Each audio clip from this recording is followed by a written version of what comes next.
जंग जारी है, गोला बारूद गूंज रहे हैं, लेकिन इसी बीच यूक्रेन के राष्ट्रपति जेलेंस्की ने ऐसा ऐलान कर दिया जिसने सबको चौंका दिया। उन्होंने साफ कहा, जैसे ही युद्ध खत्म होगा मैं पद छोड़ दूंगा और चुनाव नहीं लड़ूंगा।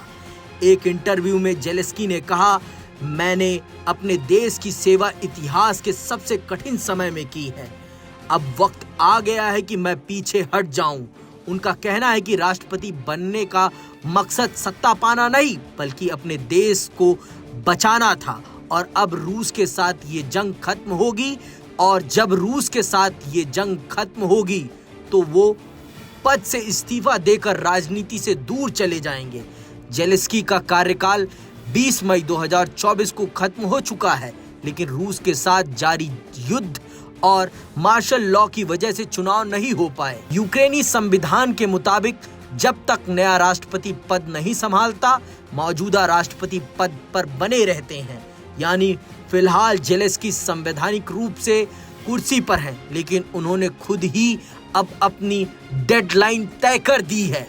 दिलचस्प बात यह है कि हाल ही में हुए एक सर्वे में जेलेंस्की की लोकप्रियता को चुनौती मिली है। सर्वे के मुताबिक यूक्रेन की सेना के पूर्व कमांडर इन चीफ वलेरी जालुजनी को 35% लोगों का समर्थन है, जबकि जेलेंस्की को 25% लोगों ने समर्थन दिया।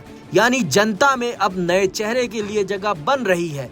फिर भी अगर चुनाव होते हैं तो जेलेंस्की को वोट मिलने की संभावना से इनकार नहीं किया जा सकता। अमेरिकी राष्ट्रपति डोनाल्ड ट्रंप पहले ही जेलेंस्की को बिना चुनाव वाला तानाशाह कह चुके हैं। ट्रंप का आरोप है कि जेलेंस्की ने भ्रष्टाचार विरोधी कानून को कमजोर कर दिया। उन्होंने ऐसे फैसलों पर दस्तखत किए हैं जिनसे भ्रष्टाचार विरोधी संस्थाओं की शक्ति घट गई। यही वजह है कि अब नागरिकों में असंतोष बढ़ता जा रहा है। मीडिया रिपोर्ट्स कहती हैं कि यूक्रेनी सरकार चुनाव की तैयारियों में जुटी है, लेकिन चुनाव की तारीख अभी तय नहीं हुई है। जंग के बीच चुनाव कराना मुश्किल है, मगर जेलेंस्की का ये ऐलान साफ कर देता है कि यूक्रेन की राजनीति बड़े बदलाव की ओर बढ़ रही है। सवाल है, क्या युद्ध खत्म होने के बाद देश में लोकतंत्र की बागडोर नए हाथों में जाएगी? रूस के साथ चल रही जंग में यूक्रेन लगातार दबाव झेल रहा है। ऐसे में राष्ट्रपति का ये ऐलान युद्ध और राजनीति दोनों पर असर डाल सकता है। एक तरफ सेना और जनता की उम्मीदें नए नेतृत्व पर टिक सकती हैं, तो दूसरी तरफ रूस इस राजनीतिक अस्थिरता को अपने फायदे में बदल सकता है।